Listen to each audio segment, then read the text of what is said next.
जय हिंद दोस्तों, आज हम लोग यूनिट्स एंड मेजरमेंट का दूसरा लेक्चर कर रहे हैं और आज हम लोग ये सीखने वाले हैं कि एसआई सिस्टम के कौन कौन से एडवांटेजेस होते हैं और फिर हम लोग ये बात करेंगे कि एंगल और सॉलिड एंगल क्या होता है, इसे कैसे डिफाइन किया जाता है और फिर लास्ट में थोड़ा सा हम लोग ये बात करेंगे कि लेंथ को मेजर करने की जो हमारे पास प्रैक्टिकल यूनिट्स होती हैं तो वो कौन कौन सी हैं।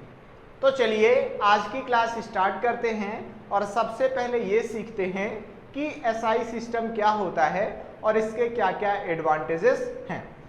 तो जैसा कि हम लोगों ने फर्स्ट लेक्चर में ही सीखा है कि 1970 के पहले हमारे पास मोबाइल वगैरह नहीं था, इतनी ज़्यादा टेक्नोलॉजी नहीं थी। तो अलग अलग देश के साइंटिस्टों ने अपने अपने हिसाब से फिजिकल क्वांटिटीज को मेजर करने के अपने अपने यूनिट बना लिए थे। मेनली देखा गया है कि 3 टाइप के सिस्टम चला करते थे। एक क्या था, सीजीएस सिस्टम, दूसरा था एफपीएस सिस्टम और तीसरा था एमकेएस सिस्टम। पूरे देश में लगभग यही 3 सिस्टम चला करते थे। लेकिन जब कम्युनिकेशन सिस्टम स्ट्रांग हो गया, हमारे पास टेक्नोलॉजी आ गई, तो हम लोग एक देश से दूसरे देश में व्यापार करने लगे और जब हम लोग व्यापार किया करते थे तो फिर बड़ी दिक्कतें आने लगती थी। जैसे वो लोग किसी दूसरे सिस्टम का इस्तेमाल कर रहे हैं और हम लोग किसी दूसरे सिस्टम का इस्तेमाल कर रहे हैं, तो लेन देन में प्रॉब्लम हुआ करती थी। थोड़ा सा हम लोग एग्जाम्पल से समझें। जैसे ब्रिटिश में मास को पाउंड में मापा जाता था। ब्रिटिश वाले वजन को किस में मापते थे? पाउंड में मापा करते थे। और हम लोग जैसे मान लीजिए किलोग्राम में माप रहे हैं चीज़ों को, हम लोग नॉर्मली किलोग्राम में मापते हैं। तो मान लीजिए कि हमें ब्रिटिश वालों से टमाटर वगैरह खरीदना है, तो हमें पता है किलोग्राम, तो हम तो किलोग्राम बोलेंगे कि भाई यार 10 किलो टमाटर भिजवा दो मेरे यहाँ, या फिर 1 किलो, 10 किलो, जितना भी आपको चाहिए। अब हमें किलो में पता है और उनको किस में पता है? तो उनको पता है पाउंड में। वो मेरे से पूछेंगे कि कितने पाउंड चाहिए, पाउंड में बताओ। तो हमें पाउंड नहीं पता और उनको किलोग्राम नहीं पता। तो इस टाइप की बड़ी दिक्कतें आने लगी। तो हुआ क्या, सभी देश के साइंटिस्टों ने इकट्ठा हुआ और मीटिंग बुलाई। सबके सब इकट्ठा होके एक जगह आते हैं और ये मीटिंग की गई थी 1971 में। इस मीटिंग में तय किया गया कि एक अलग तरीके का सिस्टम बनाया जाए जिसे पूरे वर्ल्ड के लोग माने, और उस सिस्टम को नाम दिया गया एसआई सिस्टम। इंटरनेशनल सिस्टम है ये, इसको हर देश में माना जाता है। ये बोला गया कि अपने अपने देश में जो भी सिस्टम यूज करना है वो करते रहो, लेकिन जब एक देश से दूसरे देश में व्यापार करना है तो एसआई सिस्टम का यूज कर लो। तो एसआई सिस्टम नेसेसरी हो गया, हर देश के नागरिकों को वो पता होना चाहिए और लगभग पता होता है। एसआई सिस्टम में हम लोग करते क्या हैं? लेंथ को मीटर में मेजर करते हैं, मास को किलोग्राम में मेजर करते हैं और टाइम को सेकंड में मेजर करते हैं। हम लोग हमेशा यहाँ पे आप देख रहे होंगे कि या तो लेंथ की बात कर रहे हैं, या फिर मास की बात कर रहे हैं, या फिर टाइम की बात कर रहे हैं।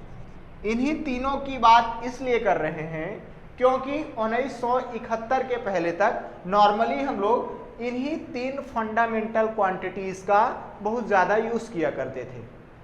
लेकिन जब टेक्नोलॉजी विकसित हुई हमारी, तो धीरे धीरे और भी फंडामेंटल क्वांटिटीज हमें ऐड करनी पड़ी थी। जैसे करंट वगैरह हुआ, और भी हमने बहुत सारा देखा है, टेम्परेचर देखा है। तो 7 फंडामेंटल क्वांटिटीज हमने देखी हैं फर्स्ट क्लास में।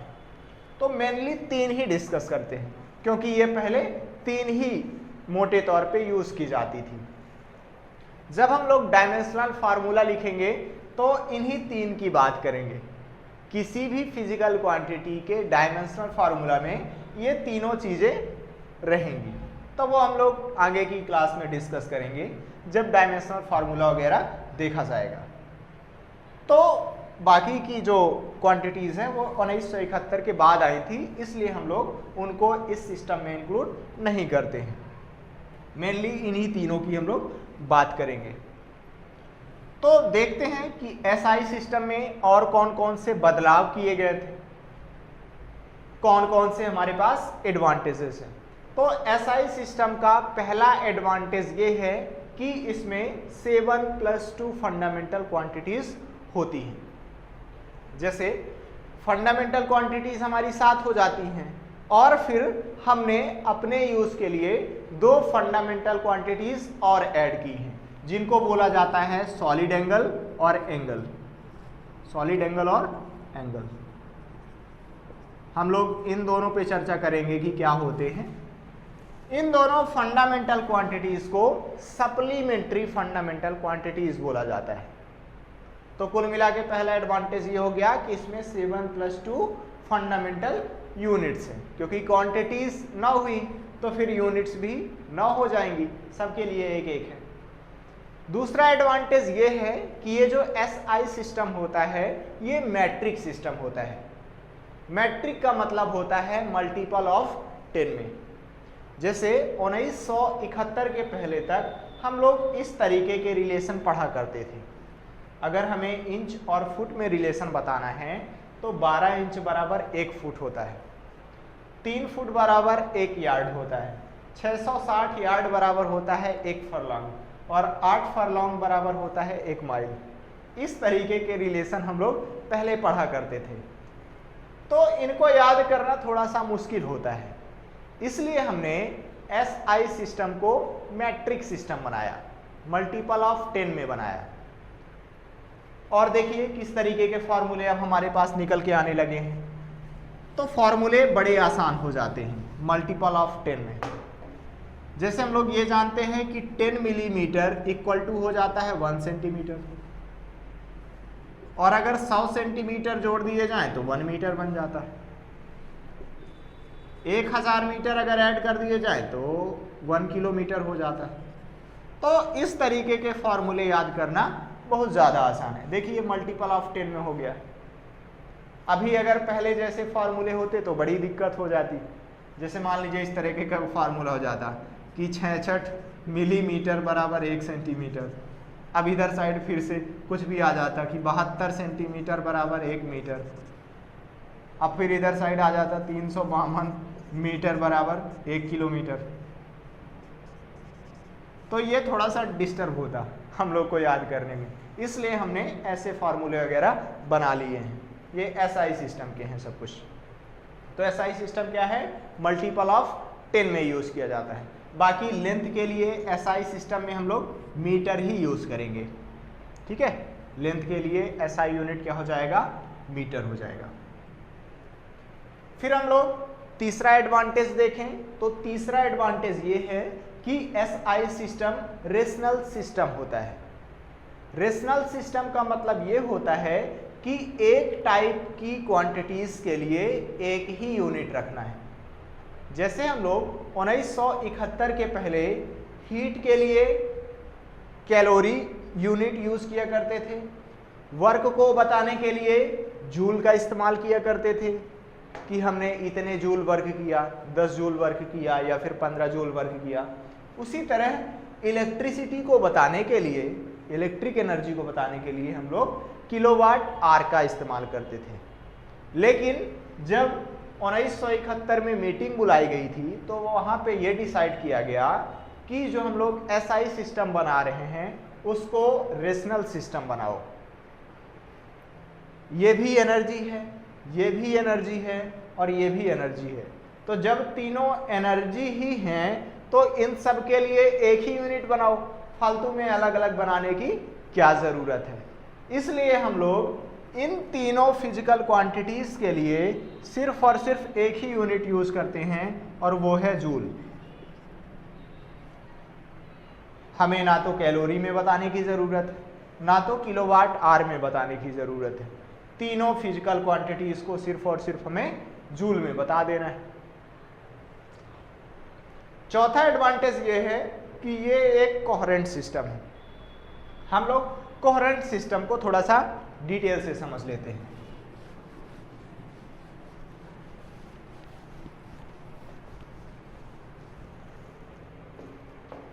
कोहेरेंट सिस्टम ये कहता है कि अगर हमें डिराइव्ड क्वांटिटी की यूनिट बतानी है तो हम लोग नॉर्मली फंडामेंटल क्वांटिटीज का मल्टीप्लाई करके या फिर गुणा करके आसानी से निकाल सकते हैं। एग्जाम्पल से समझते हैं तो जल्दी आ जाएगा। देखिए, जैसे मान लीजिए कि मुझे स्पीड की यूनिट निकालनी है। स्पीड क्या है? एक डिराइव्ड क्वांटिटी है, ये डिराइव्ड क्वांटिटी है।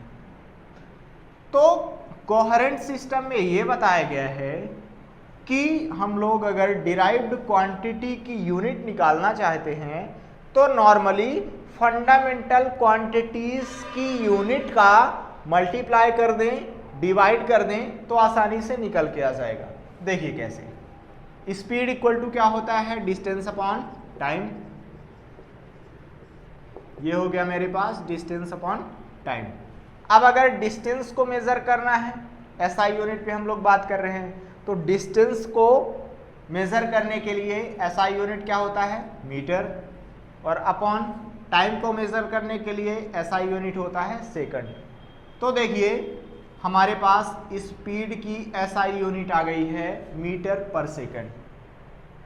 अगर डिराइव्ड क्वांटिटी की यूनिट बतानी है तो आपको फंडामेंटल क्वांटिटीज की यूनिट को या तो डिवाइड कर दीजिए या फिर अभी हम लोग मल्टीप्लाई वगैरह कर देते तो भी निकल के आ जाता। ये कहता है कोहेरेंट सिस्टम कि हमें डिराइव्ड क्वांटिटीज के लिए नई नई यूनिट्स बनाने की ज़रूरत नहीं।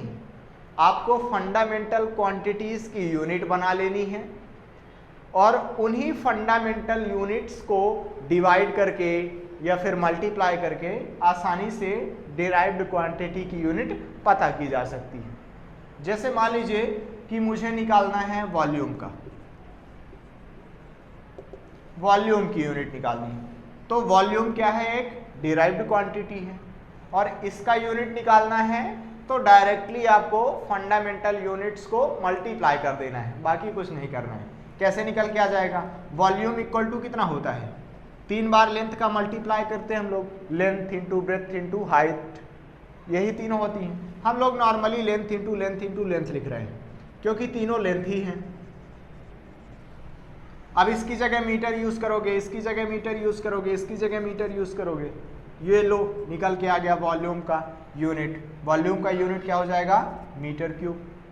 हमने मीटर को 3 बार मल्टीप्लाई कर दिया तो डिराइव्ड क्वांटिटी की यूनिट आ गई।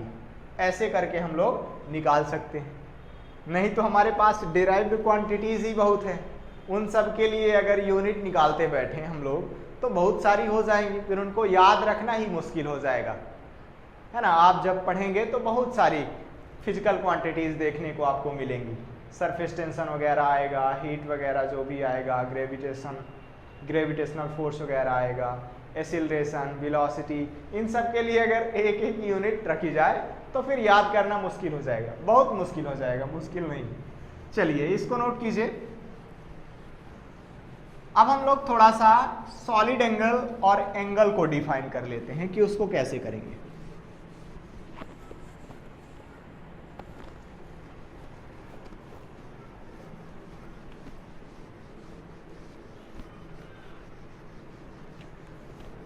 चलिए तो फिर हेडिंग लगाइए एंगल। हम लोग एंगल से स्टार्ट करते हैं।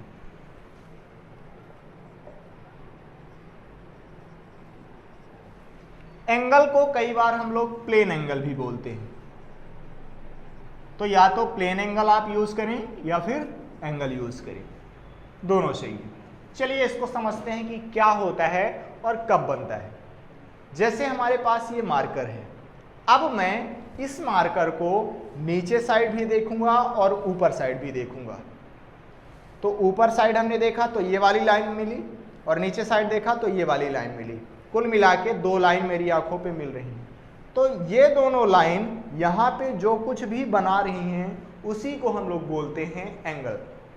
डायग्राम से समझें, ये मेरा मार्कर था, हमने यहाँ से देखा, तो यहाँ से हमने ऊपर साइड भी देखा और नीचे साइड भी देखा, तो ये दोनों लाइन मिली। ये दोनों लाइन यहाँ पे जो कुछ भी बना रही हैं इसी को हम लोग बोलते हैं एंगल, और इसे हम लोग थीटा से डिनोट करते हैं। अब इसके लिए फॉर्मूला कैसे निकालते हैं तो थोड़ी सी वो बात कर लेते हैं।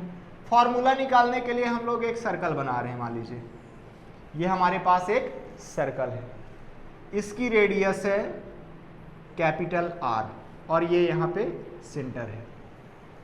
अब हम लोग कर क्या रहे हैं, छोटा सा आर्क ले रहे हैं, ये और ये हमने इतना ये आर्क ले लिया।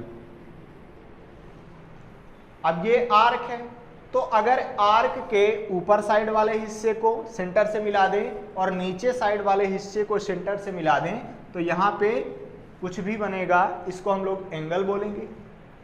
और इसको कुछ ऐसे डिफाइन किया जाता है कि ये जो एंगल रहेगा ये इक्वल हो जाएगा ये वाली डिस्टेंस के, इसको हम लोग क्या बोलते हैं, आर्क बोलते हैं, अपॉन ये रेडियस।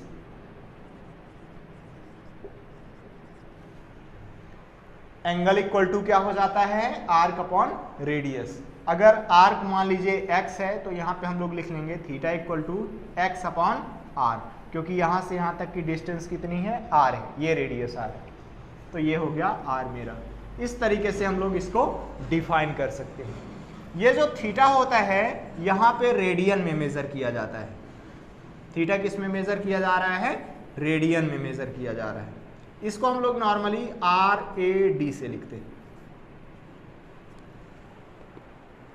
थीटा रेडियन में मेजर किया जाएगा और इसको हम लोग RAD से डिनोट करेंगे। आपको यह भी ध्यान रखना है कि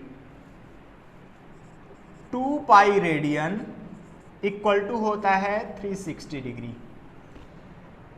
ठीक है, जैसे ये मेरा सर्कल है, अब ये पूरा का पूरा अगर मैं आर्क ले लूँ, ये पूरा का पूरा सर्कल ही ले लूँ, तो सेंटर पे कितना एंगल बनाएगा, पूरा का पूरा कितना एंगल बनेगा, 360 डिग्री बनेगा, और ये बराबर हो जाएगा मेरा 2 पाई रेडियन के। इसको हम लोग प्रूव भी कर सकते हैं। देखिए कैसे प्रूव कर सकते हैं।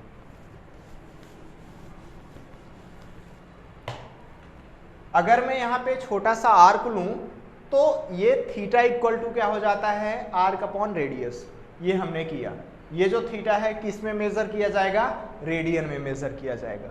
अब अगर आप पूरा का पूरा सर्कल ही ले लें तो देखिए क्या हो जाएगा। पूरा का पूरा अगर आप सर्कल ले रहे हैं तो यहाँ पे थीटा इक्वल टू मेरा निकल के आ जाएगा। पूरा का पूरा हमने सर्कल ले लिया तो ये वाली पूरी की पूरी डिस्टेंस कितनी होती है, पूरी की पूरी वृत्त की परिधि कहला जाएगी, सरकमफ्रेंस आ जाएगा, तो वो होता है 2 पाई r अपॉन रेडियस। तो रेडियस कितनी है, r है। यहाँ से आप इसको काट देंगे तो थीटा इक्वल टू कितना मिल जाएगा, 2 पाई रेडियन। ऐसे हम लोग प्रूव भी कर सकते हैं कि कोई भी सर्कल अपने सेंटर पे 2 पाई रेडियन एंगल सबटेंस करता है। और अगर हम लोग डिग्री में मेजर करें तो ये पूरा का पूरा सर्कल सेंटर पे कितना एंगल सबटेंस करेगा, 360 डिग्री। तो कुल मिला के 2 पाई रेडियन इक्वल टू हो गया 360 डिग्री। ये हो गया। अगर मैं यहां से 2 को इधर साइड भेजूं तो पाई रेडियन इक्वल टू कितना हो जाएगा मेरा, 180 डिग्री, क्योंकि 2 इधर साइड आएगा तो डिवाइड हो जाएगा, 180 डिग्री आ गया। अब अगर मैं दोनों साइड 2 से डिवाइड कर दूं तो इधर साइड हमने 2 से डिवाइड किया, इधर साइड 2 से डिवाइड किया। अगले वाली लाइन पे कर लेते हैं ना। पाई रेडियन इक्वल टू कितना हो गया, 180 डिग्री हो गया। अब हम लोग 2 से डिवाइड कर रहे हैं तो ये pi by 2 radian equal to कितना हो जाएगा मेरे पास, 90 डिग्री, क्योंकि हमने इधर साइड भी 2 से डिवाइड कर दिया है। तो ये तीनों फार्मूले आपको ध्यान में रखने हैं। आप एक याद रखिए, pi radian equal to 180 degree. तो अगर आप 2 पाई कर देंगे तो इधर साइड 360 डिग्री हो जाएगा, और अगर आप बटे में 2 कर रहे हैं तो इधर साइड 90 हो जाएगा। 2 pi equal to 360 degree, pi equal to 180 degree, और pi by 2 equal to 90 degree. ये जो है इधर साइड मेजर में मेजर किए गए हैं, रेडियन में मेजर कर रहे हैं हम लोग, और इधर साइड डिग्री में मेजर कर रहे हैं।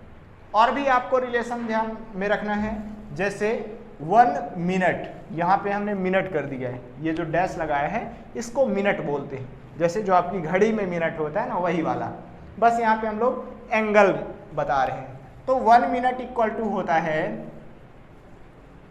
1 मिनट इक्वल टू हो जाता है 1/60 डिग्री। जैसे ये लाइन हुई और ये दूसरी लाइन हुई, मान लीजिए कि यहाँ पे कितना एंगल बन रहा है, 1 डिग्री बन रहा है।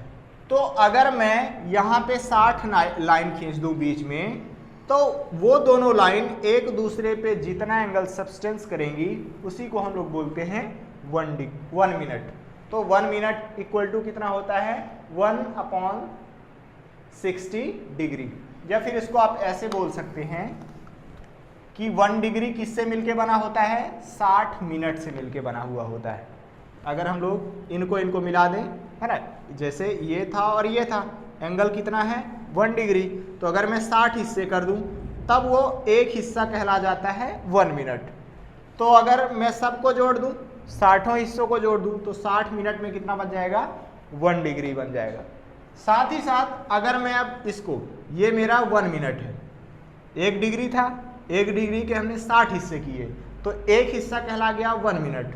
अब मैं 1 मिनट के भी 60 हिस्से कर दूं, तो वो जो पहला हिस्सा आएगा उसको मैं बोलूंगा 1 सेकंड। इसको कुछ ऐसे लिखते हैं, ये सेकंड को हम लोग डबल से डिनोट करेंगे ना, तो 60 सेकंड बराबर हो जाता है 1 मिनट। घड़ी वाले से भी आप लोग याद रख सकते हैं, बाकी वहां पे वो टाइम बताता है और यहाँ पे हम लोग एंगल मेजर कर रहे हैं। फिर से एक बार, ये वाली लाइन है और ये वाली लाइन है, मान लीजिए कि यहाँ पे एंगल कितना बन रहा है, 1 डिग्री बन रहा है। तो जब हम लोग यहाँ पे 60 लाइन खींच देंगे तो 2 लाइन जितना एंगल सब्सटेंस करेंगी उनको बोला जाएगा 1 मिनट। अब ये दोनों लाइन आ गई, अब इन दोनों लाइन में आप 60 लाइन अलग करेंगे तो उन दोनों लाइन पे जो एंगल बनेगा उसको हम लोग बोल देंगे 1 मिनट। तो अगर 60 मिनट को ऐड कर रहे हैं, यहाँ मिनट को जोड़, 60 मिनट को अगर हम लोग जोड़ रहे हैं तो 1 डिग्री बनेगा, और अगर हम लोग 60 सेकंड को जोड़ रहे हैं तो 1 मिनट बन जाएगा। ऐसे करके हम लोग ये भी फार्मूले याद रखना है, ये दोनों फार्मूले और ये तीनों फार्मूले याद रखना है। ये हुआ एंगल या फिर प्लेन एंगल का कॉन्सेप्ट। अब हम लोग बात करेंगे सॉलिड एंगल पे।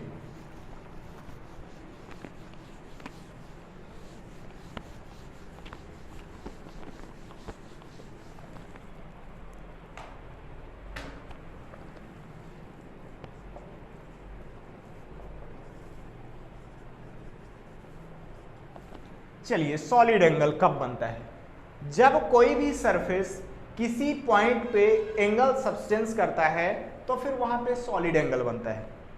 जैसे मान लीजिए कि इस पॉइंट पे हमें एंगल बताना है, इस छत के कारण, ये छत वाली सरफेस इस पॉइंट पे जो भी एंगल सब्सटेंस कर रही है उसे हमें बताना है, और वही कहला जाता है सॉलिड एंगल। कैसे मेजर करेंगे, तो इस पॉइंट से इस वाले हिस्से को मिला देंगे, फिर इस पॉइंट से उस वाले हिस्से को मिला देंगे, इस पॉइंट से उस वाले हिस्से को मिला देंगे, इस पॉइंट से उस वाले हिस्से को मिला देंगे, तो हमारे पास कुछ ऐसी लाइन मिलेंगी, ऐसी करती मिलेंगी, ऐसी ऐसी। तो ये जो लाइन यहाँ पे जो कुछ भी बना रही है ऐसा मिलेगा ना, ऐसा ऐसा, तो यहाँ पे खाली जगह मिली, ये 3D में मिलेगा आपको। तो यहाँ पे जो भी बन रहा है उसी को हम लोग बोलते हैं सॉलिड एंगल। अरे तुम लोग कुल्फी खाए होगे ना, कुल्फी ऐसे होती है, ऐसे ऐसे, ये कुल्फी ना आइसक्रीम वाली, तो ऐसे होती है, ऐसे ये। तो यहाँ पे देखो, ऐसे जब करोगे तो यहाँ पे कोन पे एक ऐसे एंगल बन रहा होगा, ये भी 2D में बनेगा, ये ऐसे कुछ भी छतरी टाइप का बन रहा होगा, इसी को हम लोग बोल रहे हैं सॉलिड एंगल।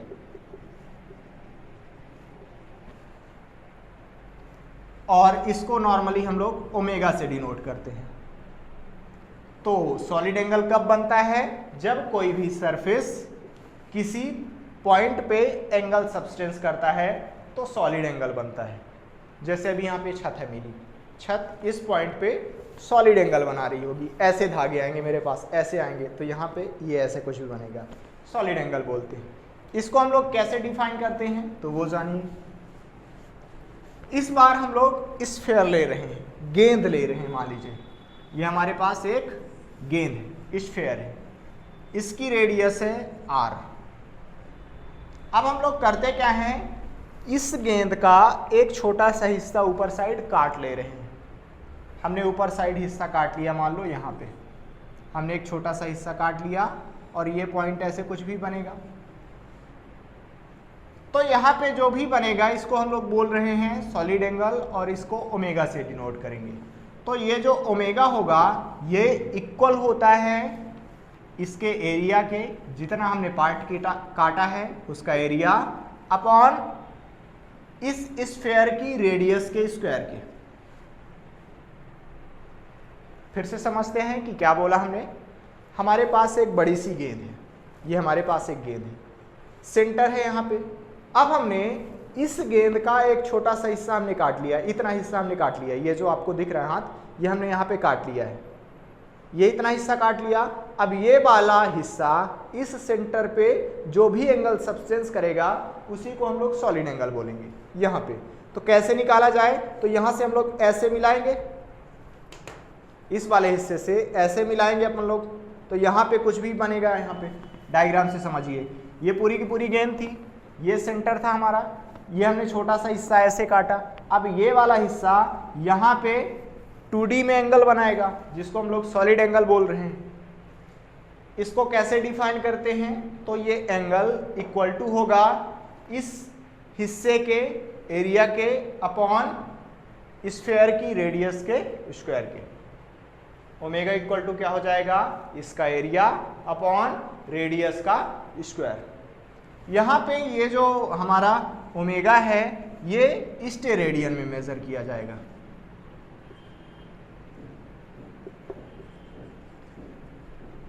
स्टेरेडियन में मेजर किया जाएगा, जिसको हम लोग नॉर्मली SR से डिनोट करते हैं। अब देखिए, अगर पूरी की पूरी गेंद ले ली जाए तो हमारे पास क्या निकल के आ जाएगा, इस पूरी गेंद के कारण सेंटर पर सॉलिड एंगल, वो हमें मान लो पता करना है। तो कैसे पता करेंगे, इस पूरी की पूरी गेंद के कारण सेंटर पर कितना सॉलिड एंगल बन रहा है, तो वो हो जाएगा ओमेगा इक्वल टू, हमने इस बार पूरी की पूरी गेंद ले ली है, तो पूरी गेंद ले रहे हैं तो उसका एरिया कितना हो जाए 4 पाई r स्क्वायर अपॉन रेडियस का स्क्वायर। तो इस गेंद की रेडियस कितनी है r, तो ये हमने कर दिया r का स्क्वायर। यहां से आप इसको काट देंगे तो क्या निकल के आ जाएगा 4 पाई स्टेरेडियन। तो किसी भी गेंद के कारण या फिर किसी भी स्फीयर के कारण उसके सेंटर पर कितना सॉलिड एंगल बनता है, 4 पाई स्टेरेडियन बनता है। और ये सिर्फ इसी के लिए ट्रू नहीं है, बल्कि अगर हम लोग किसी भी शेप का कोई भी कुछ भी ऑब्जेक्ट बनाएं, ठीक है, वो क्लोज्ड हो, तो फिर उस पूरी की पूरी क्लोज्ड सरफेस के कारण उसके अंदर किसी भी पॉइंट पर 4 पाई स्टेरेडियन ही सॉलिड एंगल बनने वाला है।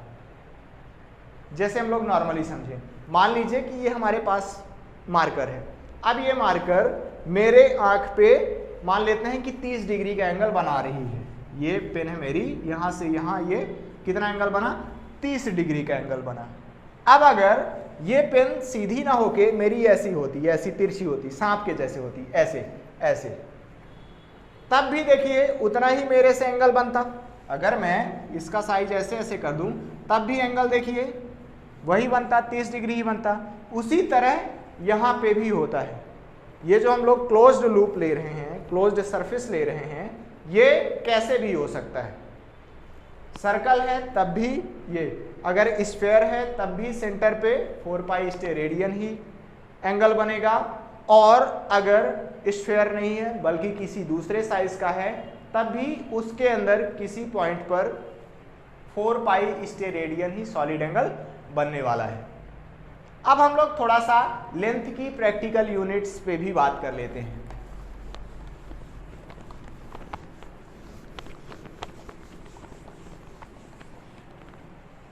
हेडिंग डालिए प्रैक्टिकल यूनिट्स फॉर लेंथ।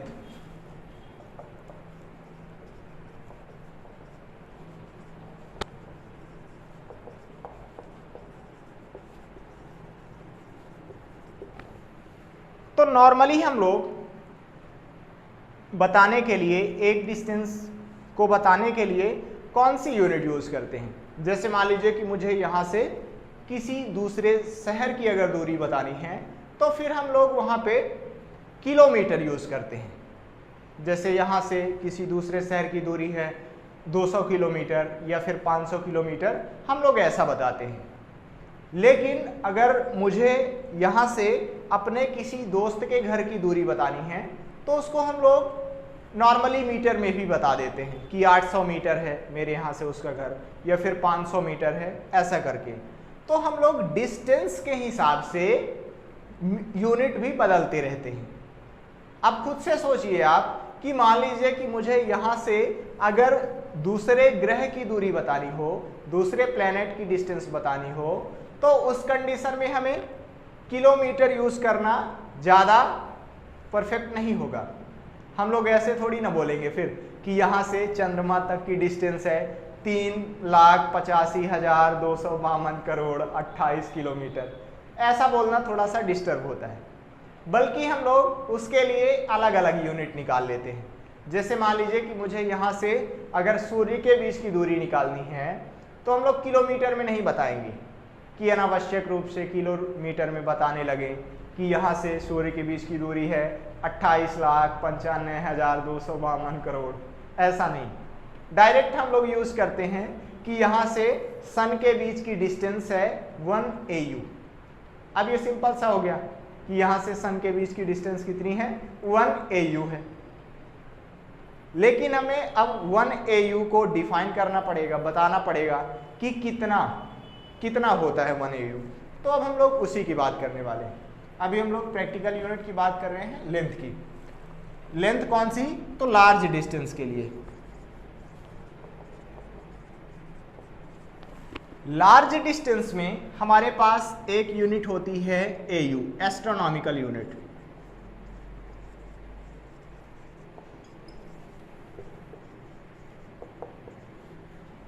इसको हम लोग नॉर्मली किससे डिनोट करते हैं? AU से डिनोट करते हैं। तो AU होता क्या है? अर्थ और सन के बीच का distance, distance between earth and sun, distance between earth and सन।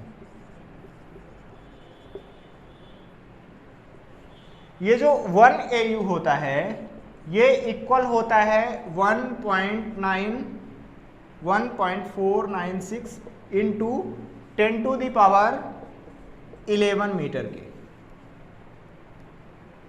फिर हम लोग इसके अलावा भी एक यूज करते हैं यूनिट जिसको हम लोग बोलते हैं लाइट ईयर। ये लाइट ईयर वैसे नाम सुनने पे लग रहा है कि ये टाइम की यूनिट है क्योंकि ईयर आ रहा है, तो इसको आपको ध्यान में रखना है कि ये लाइट ईयर डिस्टेंस की यूनिट है, ना कि टाइम की यूनिट है।